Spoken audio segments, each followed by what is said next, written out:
Thank you, Cheyenne, for doing this. You're welcome. Okay, so how does it make you feel when you're the only one of your race, gender, religion in a group such as like in your classroom or like at work? Well, I was the only female that is in Hispanic, Baptist, and various races. Not knowing that if you would talk behind my back was generally hurt. Knowing that the group that you would think that you would talk to would not be talking behind your back.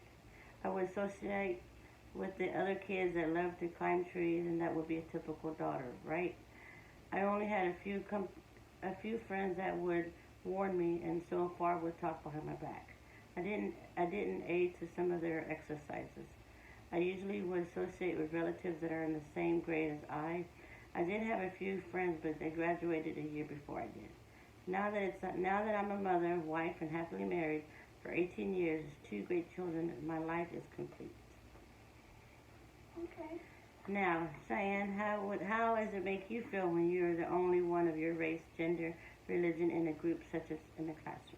Well, during my junior year of high school, I took an English class that only consisted of like 4 black students. So the class was going fairly smooth until like we hit February during like Black History Month.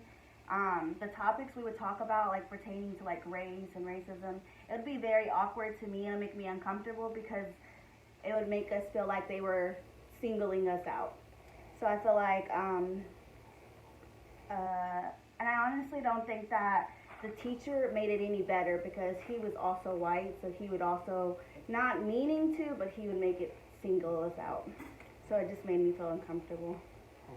All right. What legal or ethical dilemmas has happened within the last 2 years with the population you identify the most with that has made you ashamed or made you advocate or feel compassion for another population of people or an individual who is different from you?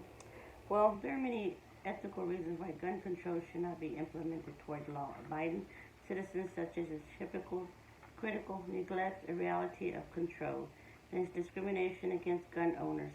Gun control, in addition, is hypocritical and also contracted that protection of human lives. Gun violence can lead into a violation of a fundamental human right, the right to life. One right has not become an international human right is found in the Second Amendment of the United States Constitution. It provides a well-regulated being necessary to the security of a free state. The right of the people to keep and bear arms shall not be infringed. I'm sad that not many people use them the right way. Okay.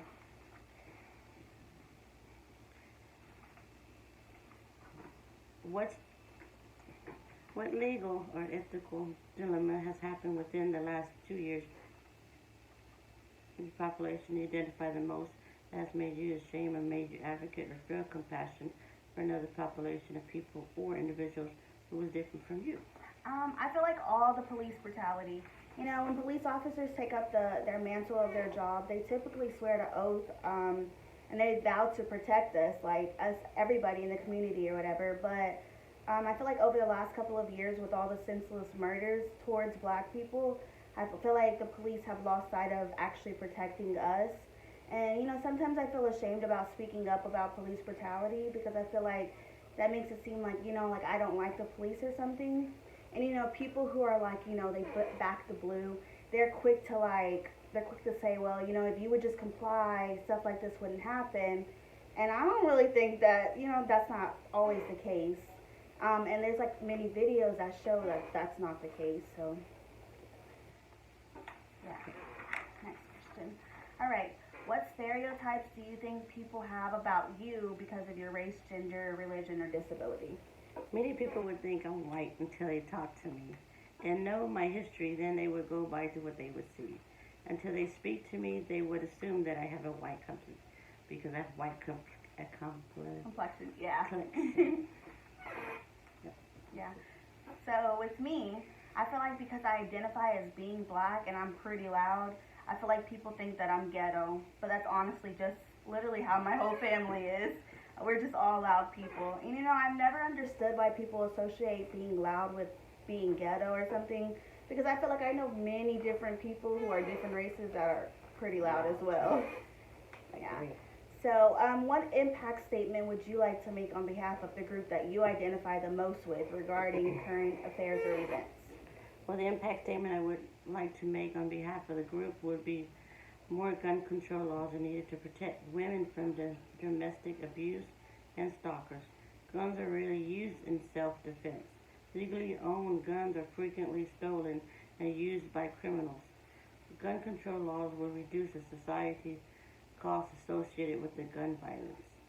If we have stronger restrictions enforcing gun laws, we will see a significant reduction in the number of deaths related to gun violence. What impact statement would you like to make on behalf of the group that would identify the most with regarding current affairs or events?